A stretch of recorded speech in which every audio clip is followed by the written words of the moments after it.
And it is your fault to be weak. Why are you weak? Why do you allow yourself to be weak? So the question is, this ancient Africa, this Africa which was the beginning of civilization, the source of the human race, why was it colonized? Why? It is because there were internal weaknesses in Africa.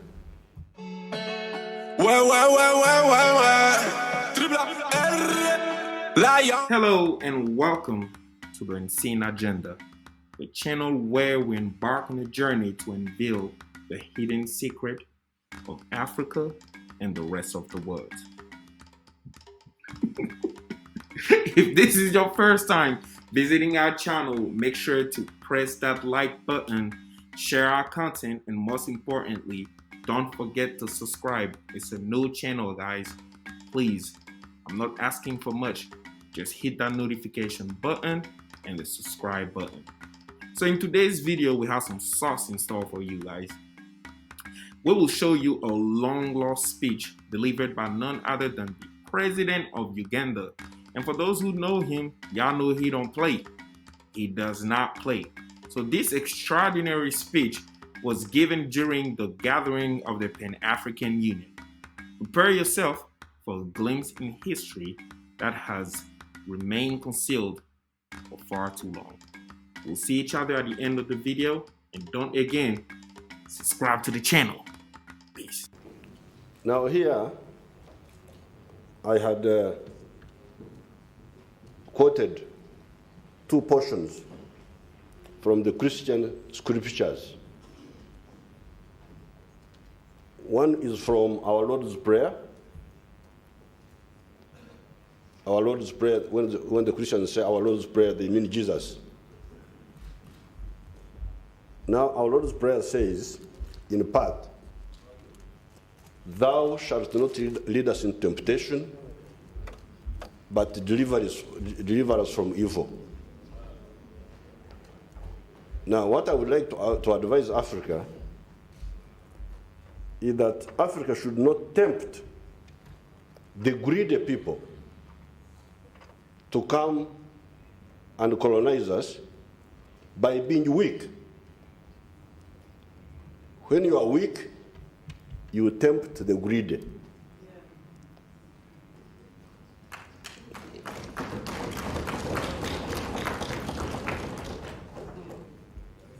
And it is your fault to be weak. Why are you weak? Why do you allow yourself to be weak? The other time when I addressed the South African Parliament, I gave the example. I said, suppose I get drunk with alcohol and I sleep by the roadside. And then because I am asleep, somebody comes and takes my money from my pocket. Whom do you blame?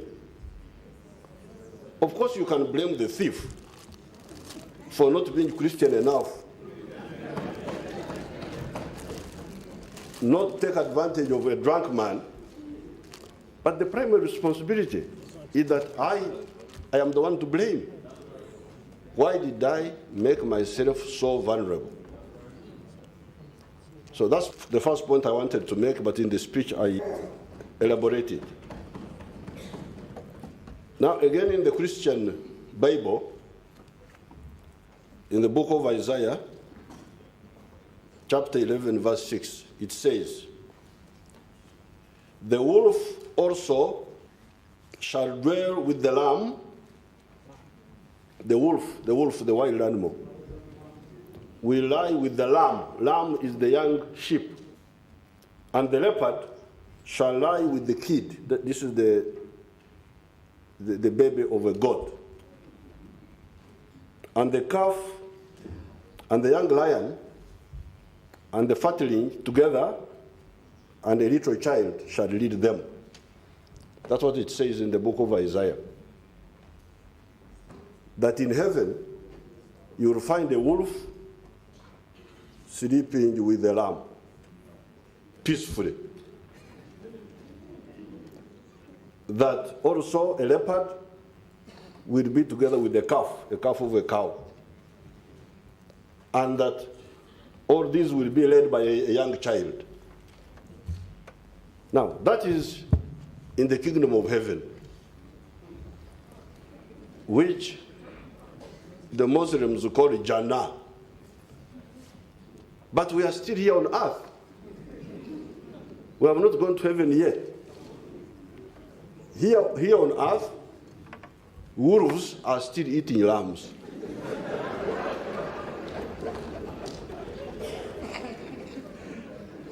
And leopards are still eating cows.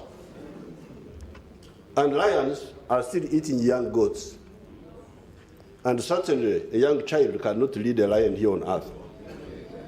So, what I had come to tell you in my long speech here was about the wolves and the lambs here on earth, not in heaven, because we have not gone there yet. We are still here. So, as long as we are still here, let's deal with the issues out there.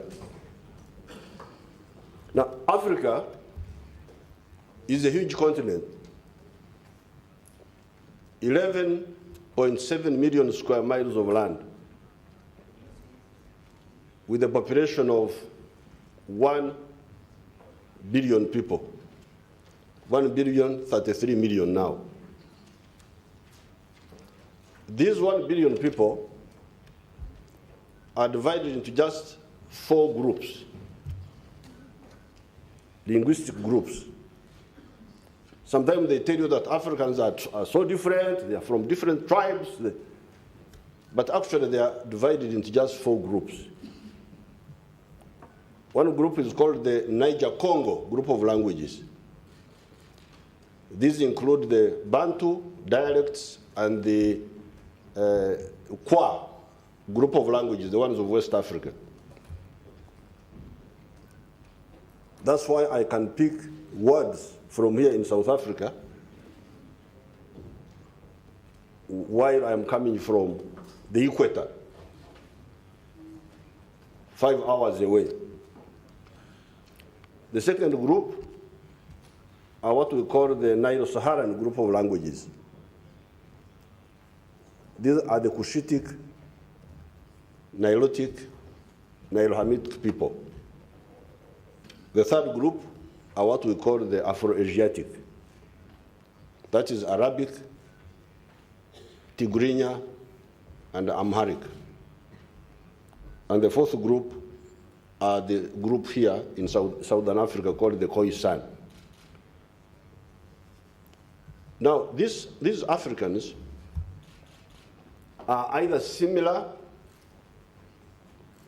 as I've told you about the Bantu speakers, or they are linked, similar or linked. If you study these languages closely, you will find the similarities and also the linkages.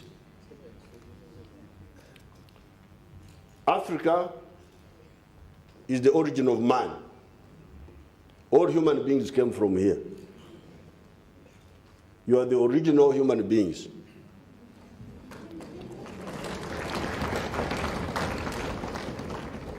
These Europeans and Chinese and all those fellows whom you see, all those are former Africans who went away. Africa is the cradle of civilization. One of the first human civilizations on earth was the Egyptian civilization, and it was here on the African continent. The 3 great religions, Christianity, Judaism,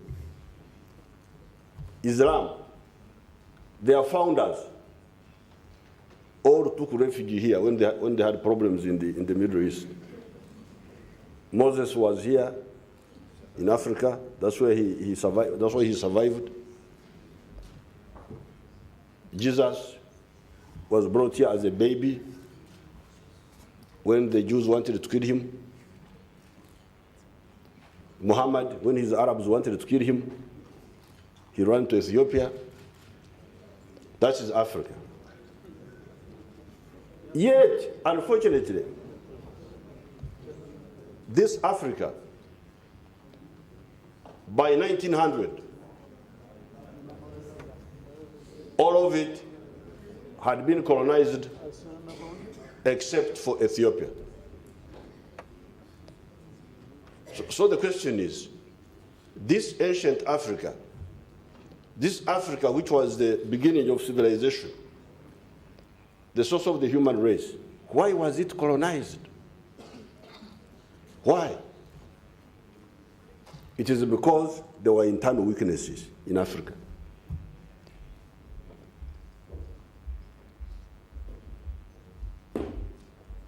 When you read my article here, you will see why. There were reasons. Some people trying to say it is because we did not have guns. That's not true. There are examples where people did not have guns, but they were able to defend themselves against these imperialists. China is one of them. When the Europeans went to China, China was backward in terms of technology. But it was able to defend itself against the Europeans. They could not colonize the whole of China. They ended up by taking Hong Kong and Macau, just a few points. China could not be swallowed. It was too big to swallow. Japan could not be colonized. Although they were still backward technologically, still they could not be colonized by the Europeans. Even Ethiopia, our own Ethiopia, was able to defeat the Europeans, the Italians, in 1896. So therefore, it was not just technology. There were some other weaknesses that enabled the whole of Africa to be colonized. Nevertheless,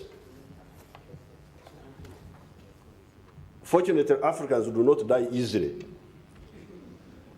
Although the whole continent was colonized, but we survived. We survived colonialism. We survived slave trade. We survived the colonial wars. We survived the European diseases, which they brought here. Other people did not survive. If you go to America now, they say there are people who are called Americans. Those are Europeans who went to America to take over the land of the Indians there. These are the ones you call Americans now. The real Americans, if you go there, you find them in national parks. That's where they are found. In reservations, you go and see a few of them. That's how the Indians used to look like. They have disappeared. The Aztecs in Mexico, they are not there, or they are very few. The Incas in Peru, the Aborigines in Australia, they are not there. But for us, we survived. And there are reasons why we survived.